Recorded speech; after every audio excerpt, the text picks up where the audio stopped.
आता डॉक्टर कोमल ठाकरे, मला वाटतं जेव्हा लेखक लिहितो तेव्हा त्याचं नाव असतं, फोटो क्वचितच असतात, त्यामुळे खूप लोक कन्फ्यूज होतात. कोमल इथे आल्यापासून त्याला लोक स्त्री समजत आहेत, पण आता तो स्वतः उभा असल्यामुळे मला वाटतं ते तो जो एक कन्फ्युजन आहे ते दूर होईल. आदरणीय अध्यक्ष महोदय, ज्येष्ठ आणि श्रेष्ठ पत्रकार, उपस्थित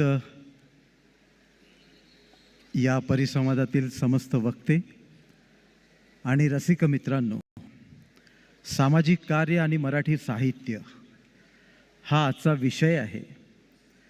या विषयामध्येच सामाजिक कार्य आणि मराठी साहित्य म्हणजे साहित्य आणि समाज ह्या दोन पद आहेत. याचाच अर्थ समाज आणि साहित्य याचा एक अनुबंध आहे. आपण साहित्याला समाजाचा आरसा मानतो. याचं कारणच असं आहे की या संपूर्ण समाजाचं प्रतिबिंब हे साहित्यात उमटलेलं असतं. या साहित्यातून त्या व्यक्तीचंच नव्हे तर एकूण संपूर्ण समाजाचं, समाजातील घडामोडींचं, दुःखाचं, त्या जीवनाचं, संघर्षाचं, विद्रोहाचं, त्या समाजातील समस्त चालीरीती, रूढी, परंपरा, समाजव्यवस्था या सगळ्या गोष्टींचं प्रतिबिंब हे साहित्यात उमटलेलं असतं. साहित्य आणि समाज याचा जन्यजनक संबंध असतो. कसा तो? तर एखादं झाड जसं जमिनीवर उभं राहतं आणि उभं राहतं म्हणजे ते जमिनीपासून वर जातं, मोठा आकार धारण करतं, पण त्याच्या मुळातून ह्या मातीतलं पोषण द्रव्य त्यांनी स्वीकारलेलं असतं. मातीतल्या पोषण द्रव्याच्या बळावर हा वृक्ष फार मोठा होतो, विस्तारतो, आकार घेतो. जसा मातीशी त्या झाडाचा संबंध आहे तसाच या साहित्याचा समाजाशी संबंध आहे. कारण समाज जीवनातील पोषण द्रव्यावरच हे साहित्य उभं राहतं, या साहित्याची निर्मिती होते. इतका अनुबंध साहित्य आणि समाजाचा आहे. साहित्य आणि समाजाचा अनुबंध नाकारणं म्हणजे मायबापाचं लेकराशी असणारं नातं नाकारण्यासारखं आहे. हेही गोष्ट आपण लक्षात घेतली पाहिजे. अत्यंत महत्त्वाची गोष्ट म्हणजे या साहित्य समाज याच्यामध्ये एक घटक उभा आहे, तो म्हणजे साहित्यिक. तो साहित्यिकच त्या कलाकृतीची निर्मिती करतो. तो साहित्यिक त्या समाजामध्ये घडतो. त्या समाजातल्या सगळ्या संवेदना, ज्या सामाजिक संवेदना आहे, तो एखाद्या ब्लॉटिंग पेपरप्रमाणे शोषून घेतो आणि त्याची उत्कट अनुभूती त्याला येते. त्याची सहज स्फूर्त उत्कट भावना तो साहित्यातून प्रकट करतो आणि साहित्य कलाकृतीची निर्मिती होते, जी समाजाचं प्रतिबिंब प्रतीत करीत असते. अशा प्रकारच्या साहित्याची निर्मिती मराठीमध्ये अनेक प्रकारची झालेली आहे. अनेक प्रकारचे प्रवृत्ती, प्रवाह, अनेक प्रकारचे वाङ्मय प्रकार, ज्याच्यातून मराठी साहित्यामधून सामाजिक जाणीवा प्रखरतेनं आणि तीव्रतेनं प्रकट झालेल्या आपल्याला बहुतांश दिसतील. पण याचा आवाका इतका मोठा आहे, याची व्याप्ती इतकी मोठी आहे की त्या सगळ्या प्रकारांना स्पर्श करतो म्हटलं तर इतक्या कमी वेळात शक्य नाही. आणि त्यामुळं मी माझ्या जो विषय आहे तो कवितेच्या अंगानं नेण्याचा प्रयत्न करतो आहे की कवितेच्या क्षेत्रामध्ये ही सामाजिक क्रांती कशी घडली, या सामाजिक जाणीवा तीव्रतेने कशा पद्धतीनं प्रकट झाल्या. कारण ह्या सामाजिक जाणीवा ह्या ज्या समाजातून मिळतात त्या कवीला प्रेरणा देतात, त्या साहित्यिकांना प्रेरणा देतात. नव्हे तर त्या प्रेरणा देणाऱ्याच गोष्टी समाजाने वाचल्यानंतर त्या प्रवृत्त करतात. एक वाचकाला, समाजाला, समाजातील घटकांना एक विवक्षित नजर देण्याचं काम करतात. समाजाच्या कक्षेत ज्या गोष्टी येत नाही त्याही गोष्टी मांडण्याचं काम साहित्याच्या माध्यमातून होत असतं. म्हणून साहित्य ही अत्यंत महत्त्वाची गोष्ट आहे. अनेकदा साहित्य वाचनानं अनेक लोकांच्या आतले आवाज जागे होतात आणि त्यांना एक वेगळ्या कार्याची प्रदीप्त प्रेरणा मिळते. ही गोष्ट आपण लक्षात घेतली पाहिजे. आणि या सगळ्या पार्श्वभूमीवर जर आपण विचार केला तर कवी जो असतो, कलावंत जो असतो, तो आपल्या कलेतून या साहित्याची निर्मिती करतो आणि ही समाजातली रसरहस्य प्रकट करतो, समाज जीवनाची मर्मे प्रकट करत असतो. कारण कला हे समाज मनावरचं एक अत्यंत समाजाच्या दुर्धर आजारावरचं, बौद्धिक भ्रष्टाचारावरचं औषध असतं. ही गोष्ट आपण लक्षात घेतली पाहिजे. आणि म्हणून अनेकदा समाजाला अनेक प्रकारचे आजार जडतात आणि या दुर्धर मानसिक आजारापासून, या गुलामीच्या जाणीवेपासून त्याला जर मुक्त करायचं असेल, वाचवायचं असेल, तर हे कवीचं समाज जीवनातलं महत्त्वाचं कार्य असतं. कारण साहित्याचे सौंदर्य जगाला वाचू शकते असं डोस्टोव्स्की म्हणाला होता, आणि काव्य हा जगाचा धर्म होईल असं मॅथ्यू अर्नॉल्ड म्हणाला होता. आणि म्हणून ही जी काव्याची फुलं आहे, ती आपल्या मज्जेची फुलं या समाज मनात विचाराचा सुगंध पसरवीत असतात असं केशवसुतांनी म्हटलं होतं. आणि म्हणूनच केशवसुतांना म्हटलं की तुमच्या कविता हा काव्य क्रांती कशी करू शकते, कवितेच्या माध्यमातून क्रांती कशी होऊ शकते, हे केशवसुतांनी चांगल्या पद्धतीनं प्रकट केलेलं आहे. कारण कवी हा जागल्या असतो. मानवी प्रतिष्ठेची आणि सौंदर्याची कोणीही तोडफोड करू नये म्हणून डोळ्यात तेल घालून पहारा देणारा तो जागरण करणारा कवी असतो. आणि म्हणून जे न देखे रवी ते देखे कवी, काचे मधुनी दिसे जनाला, धोंड्या मधुनी दिसे कवीला, असं एक कवीचं सामर्थ्य असतं. धोंड्यातलं सौंदर्य पाहण्याची किमया कवी करतो. आणि म्हणून कवीच्या शब्दांना प्रचंड सामर्थ्य असतं. या कवीच्या शब्दाच्या माध्यमातून समाजामध्ये आमूलाग्र परिवर्तन होतं. आणि याच पद्धतीनं परिवर्तन आपल्या पूर्ण मराठी साहित्याची आणि मराठी काव्याची परंपरा बघितली तर अगदी प्राचीन काळापासून आपल्याला ही परिवर्तनाची गोष्ट दिसून येते की या साहित्यानं समाजामध्ये काय परिवर्तन घडून आणलं, कोणत्या पद्धतीनं घडून आणलं. अहो, एक 12व्या शतकापासूनची संतांची चळवळ बघितली तर आपल्याला हे लक्षात येते. काल परवापासून सातत्यानं संतांनी केलेल्या कार्याबद्दल बोलल्या गेलं आणि लोकसाहित्याच्या माध्यमातून बोलल्या गेलं. पण ही भक्तीची चळवळ कशासाठी निर्माण झाली होती हो?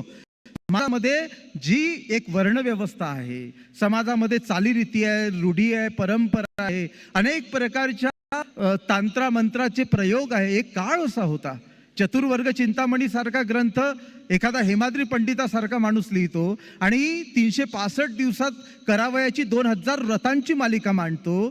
तेव्हा मग कुठेतरी त्या काळातले संत अवतारी पुरुष त्याच्याबद्दल आणि त्याच्या विरोधातलं एक साहित्य निर्माण करतात.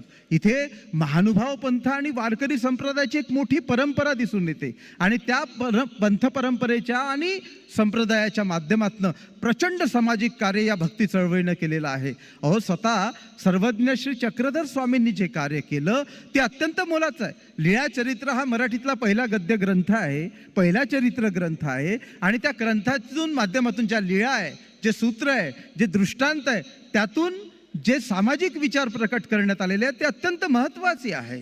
म्हणजे येथे जाती कुळ नाही, येथे खुंट दावे नाही, तुम्हा परस्परे परमप्रीती होवावी.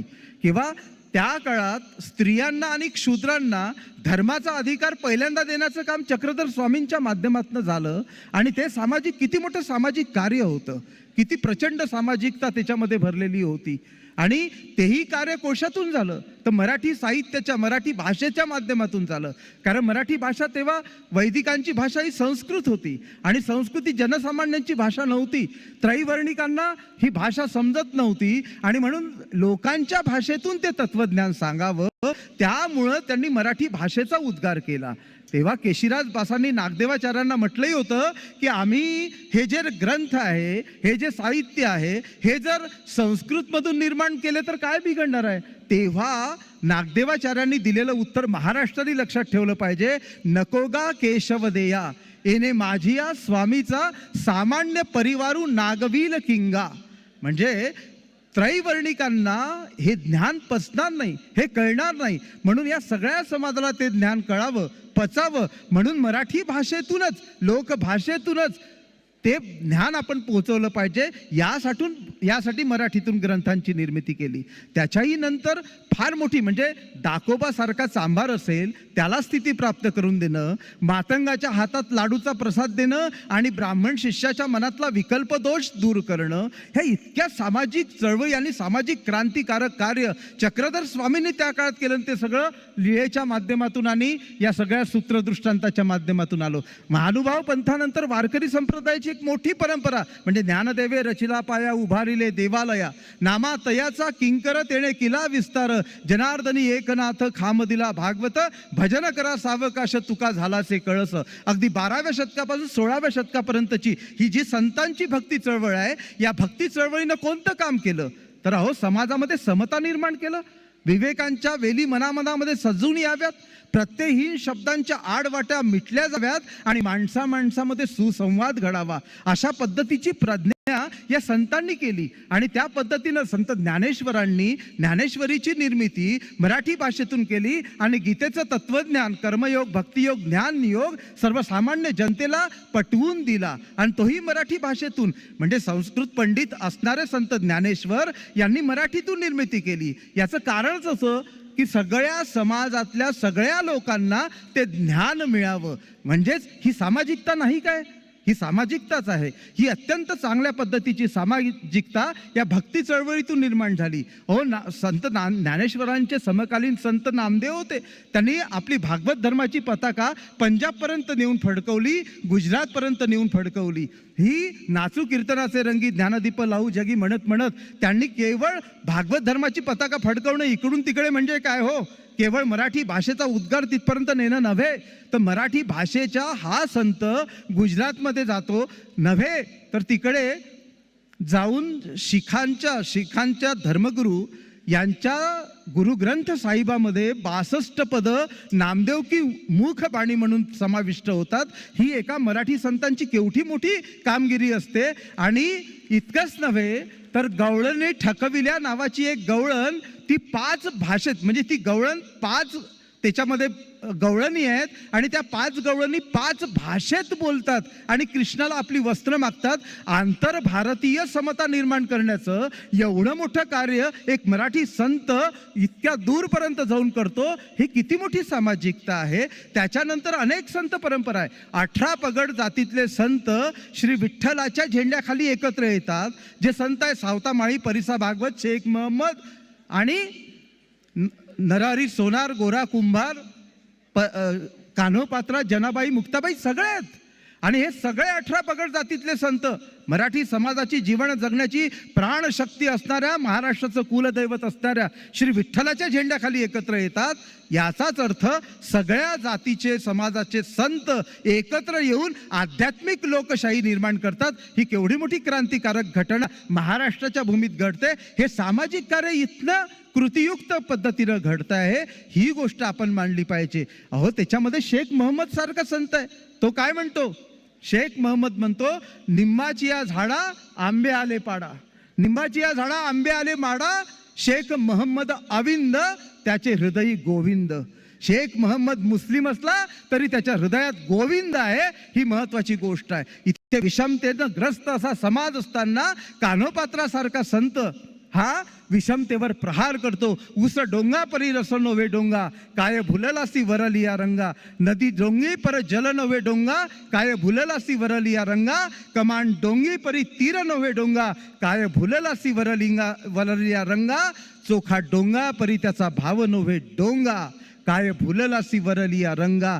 म्हणजे चोखा मेळा आपली भावना, ही सत्यनिष्ठ समाज निर्मितीची भावना या आपल्या अभंगातून व्यक्त करतो. ही सगळी संत परंपरा संत तुकारामापर्यंत येऊन पोहोचते. आणि संत तुकारामांबद्दल बोललोय, बुडती हे जन देखवे ना डोळा. बुडणाऱ्या लोकांना पाहून तुकोबा कळवळतोय. अगदी जीवना वेगळी मासोळी तैसा तुका तळमळी, या पद्धतीची तळमळ त्यांच्या हृदयात आहे. अत्यंत उत्कट अनुभूतीनं तो आपलं काव्य निर्माण करतो आणि समाजामध्ये समता प्रस्थापित करण्याचं काम करतो. ही केवळ समाजातली समता कशी असते तर तिथे जोडून या धन उत्तम व्यवहारे उदास विचारे वेच करी उत्तमची गती तो एक पावेल उत्तम भोगिल जीव खाली पर उपकरण नेणे पर निंदा पर स्त्रिया सदा बहिणी माया भूत दया गाई पशुचे पालन तान्हेल्या जीवन वना माझी शांती रूपे नव्हे कोडाचा वाईट वाढवी महत्व वडिलांचे तुका म्हणे हेची आश्रमाचे फळ परमपद बळ वैराग्याचे. अशा पद्धतीनं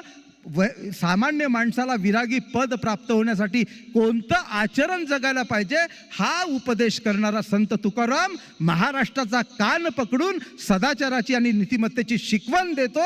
ही अत्यंत महत्त्वाची घटना या महाराष्ट्राच्या भूमीत घडते. मित्रहो, जेव्हा दुर्विचाराचे, दंभाचे, कर्मकांडाचे, अधर्माचे मळभ या लोकमनावर दाटून येतात, जुलमाचे, परवशतेचे सावट या देशावर येतात, तेव्हा ते निपटून काढण्यासाठी लोकमानस तयार करण्याचं काम ह्या संतांनी केलेलं आहे. त्यांनी ज्ञानप्रकाश दिलेला आहे, लोकांना प्रेरणा दिलेली आहे.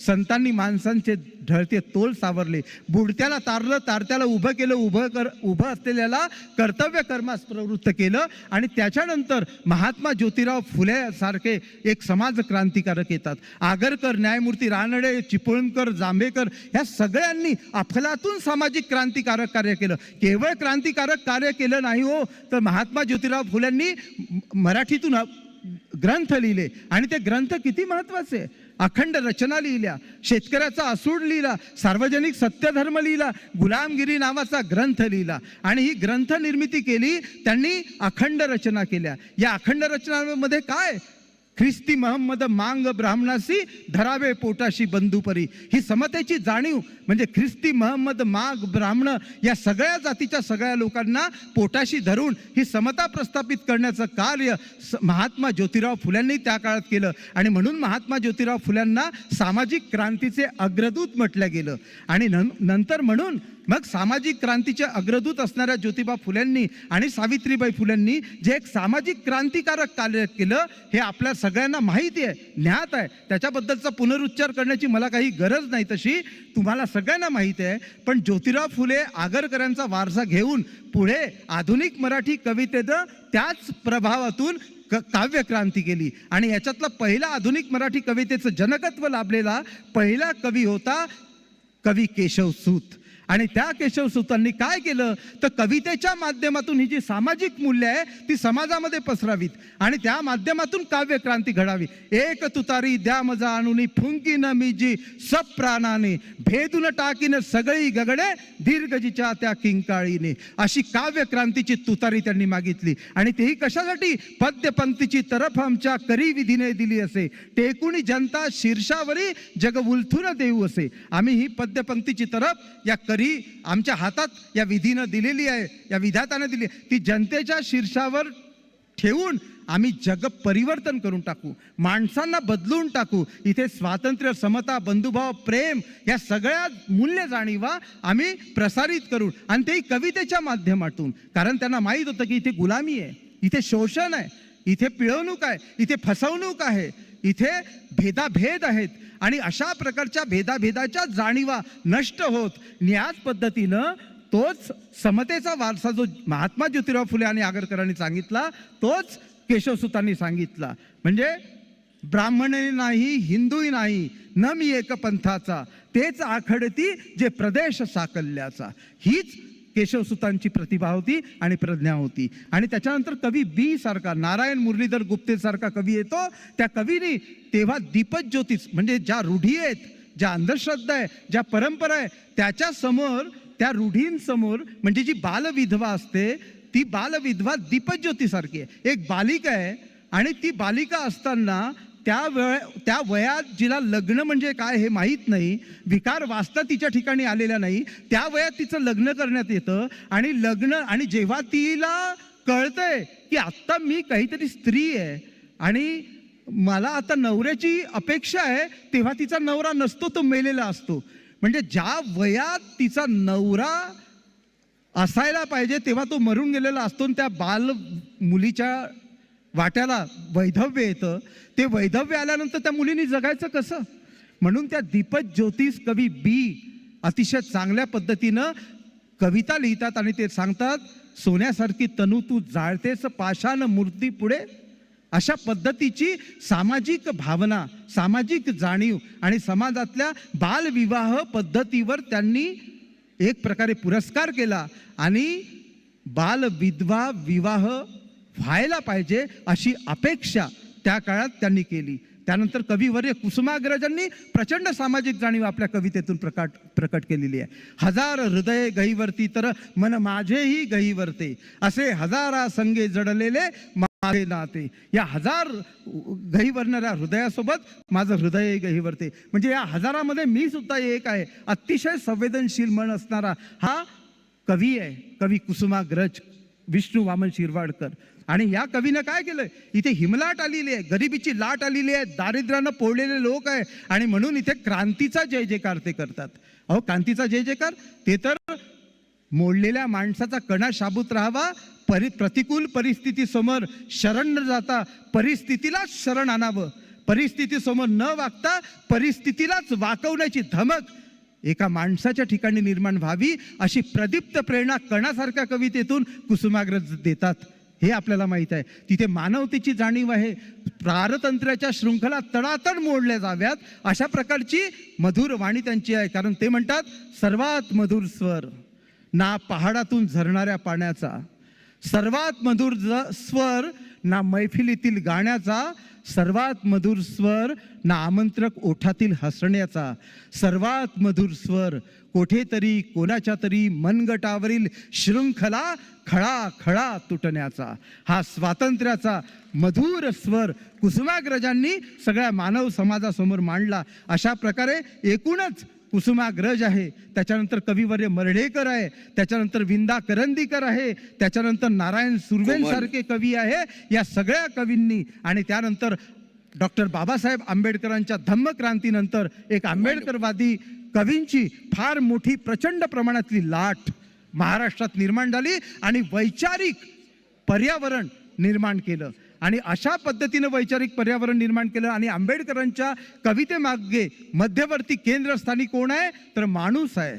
माणूस म्हणजे जीव ओवाळून प्रेम करावा असा शब्द इथे माणूस आहे.